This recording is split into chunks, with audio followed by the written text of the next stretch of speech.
الرحمن علم القرآن خلق الإنسان علمه البيان الشمس والقمر بحسبان والنجم والشجر يسجدان والسماء رفعها ووضع الميزان ألا تطغوا في الميزان وأقيموا الوزن بالقسط ولا تخسروا الميزان والأرض وضعها للأنام فيها فاكهة والنخل ذات الأكمام والحب ذو العصف والريحان فبأي آلاء ربكما تكذبان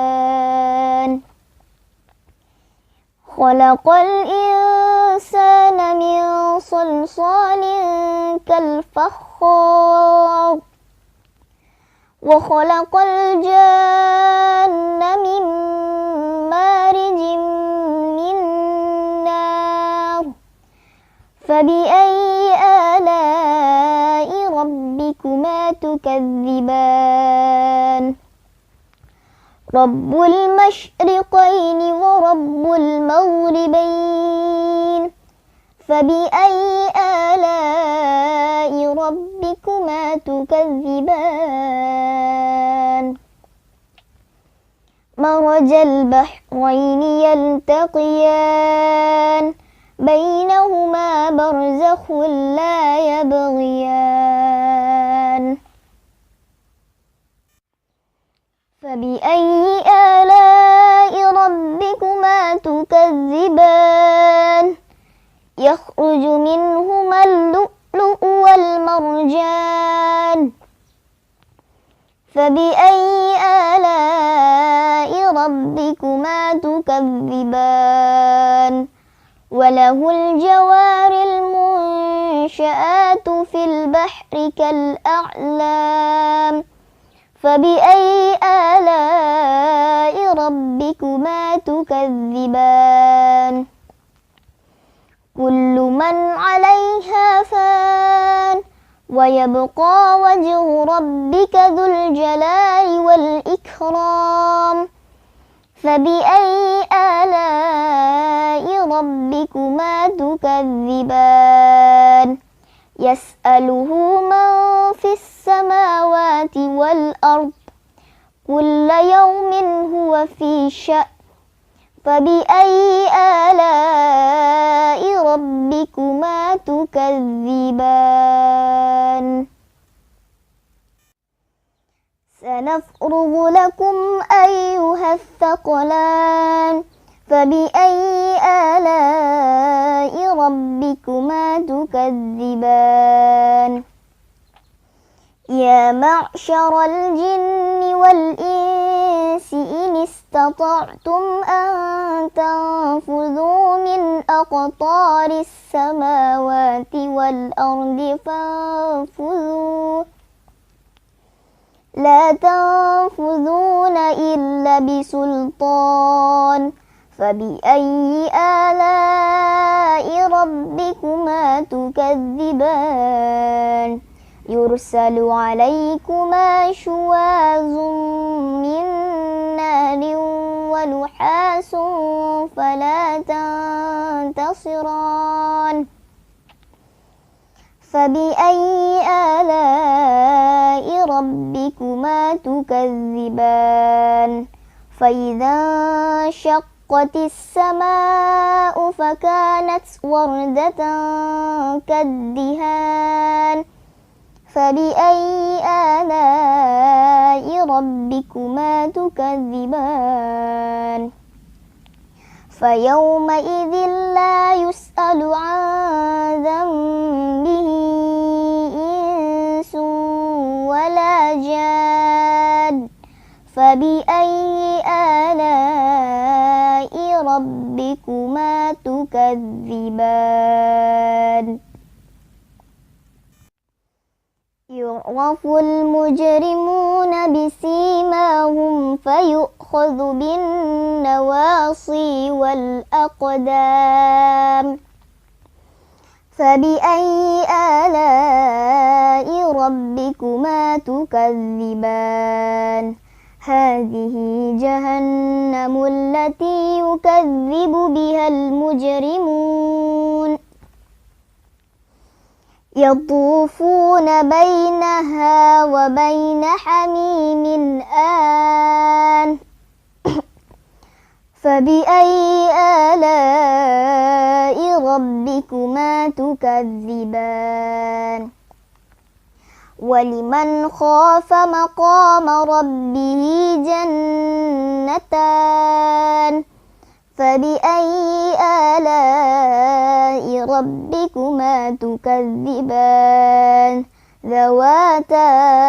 أفنان فبأي آلاء ربكما تكذبان فيهما عينان تجريان فبأي آلاء ربكما تكذبان فيهما من كل فاكهة زوجان فبأي آلاء ربكما تكذبان متكئين على فرش بطائنها من استبرق وجنى الجنتين دان فبأي آلاء ربكما تكذبان فيهن قاصرات الطرف لم يطمثهن إنس قبلهم ولا جان فبأي آلاء ربكما تكذبان كأنهن الياقوت والمرجان فبأي آلاء ربكما تكذبان هل جزاء الإحسان إلا الإحسان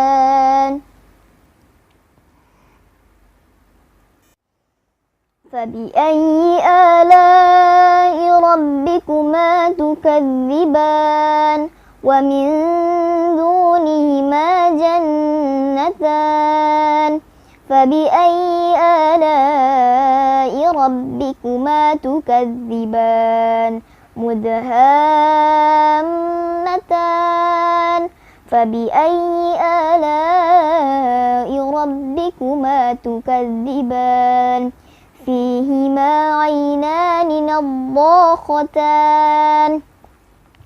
فبأي آلاء ربكما تكذبان فيهما فاكهة ونخل ورمان فبأي آلاء ربكما تكذبان فيهن خيرات حسان فبأي آلاء ربكما تكذبان حور مقصورات في الخيام فبأي آلاء ربكما تكذبان لم يطمثهن إنس قبلهم ولا جان فبأي آلاء ربكما تكذبان متكئين على رفرف خفر وعبقري حسان فبأي آلاء ربكما تكذبان تبارك اسم ربك ذي الجلال والإكرام. صدق الله العظيم.